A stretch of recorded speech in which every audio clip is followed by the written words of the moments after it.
I still remember the sound his suitcase made on the tiles that morning. Sharp, decisive, final. Not the sound of travel, the sound of abandonment. He didn't look at me when he said he needed space. He didn't need space, he needed an alibi. And I let him walk out, calm, silent, already memorizing the last expression he wore while believing I still loved him enough to stay blind. I didn't know then that he was on his way to the airport, that she was already there, pregnant with his child, hiding behind sunglasses too big for her face. I didn't know his entire family, 6 of them, would join the celebration like it was some twisted family reunion. But I learned, piece by piece. We weren't always like this. Once, he touched me like I was air, and he was drowning. Once, he swore he'd crawl through fire for me. I was naive enough to believe he knew what fire even felt like. Back then, his mother hugged me as if she picked me personally, and his sisters whispered that I was the luckiest woman alive. Maybe I was, until I wasn't. The betrayal didn't reveal itself with a bang. It was a whisper first, a late-night shower when he never showered at night, a second phone, too clean to be real, a name in a rideshare receipt, hers. Then a photo sent to me by accident, the 2 of them in a hospital room abroad, the kind of sterile brightness that only comes with childbirth. My lungs emptied. My heart didn't break, it hardened. That was the moment everything in me shifted, from hurt to strategy. I didn't confront him. Confrontation feeds a coward. Silence starves him. Instead, I planned. While he was abroad, playing house with his mistress and her newborn, I visited lawyers. I gathered documents. I gathered proof. Bank accounts he thought I didn't know about. Properties he bragged about but hid under his name alone.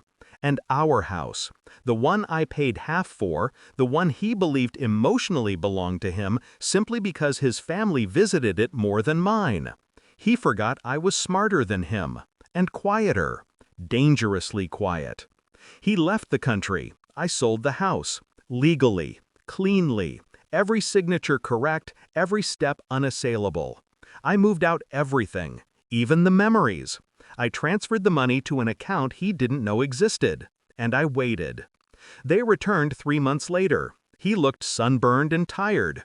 His mistress held their baby as if presenting her triumph. His family dragged their luggage behind them like exhausted pilgrims. They expected a welcome. They got an echo. I was standing at the sidewalk when they arrived, watching their taxi pull up to an empty lot where our house once stood. Nothing but flattened dirt and a sold sign that swayed in the wind. He stepped out first, stopped cold. "Where's the house?" His voice cracked. The kind of crack that signals a man realizing he has finally, utterly lost. I took a step closer. "I sold it," I said, my voice steady, "while you were busy fathering your new child." His mother gasped like she'd been shot. His sisters whispered, mouths trembling. His mistress clutched the baby tighter, suddenly smaller than she thought she was. He stared at me, truly stared, for the first time in months. "What did you do?" "I secured my freedom," I answered, "and left you with exactly what you chose." He looked around, desperate, searching for something that wasn't there. He wanted the life he abandoned to still be waiting patiently for him. He wanted me to have frozen in time, loyal, hurt, but here. I wasn't. The wind carried the truth for him. He had nothing left.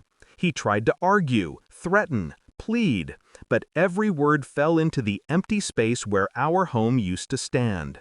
His family glared at me like I'd ripped their inheritance from their hands. I didn't bother reminding them it was never theirs to begin with. Let them choke on their disappointment. I walked away first, not out of cruelty, out of finality. The divorce papers were already in process. The financial accounts were already sealed. My new apartment already furnished. They were the ones left homeless, in every sense of the word. People ask me now if I regret it. If I feel guilty, I don't. I didn't destroy anything. I simply removed myself from the ruins they created. And the greatest revenge?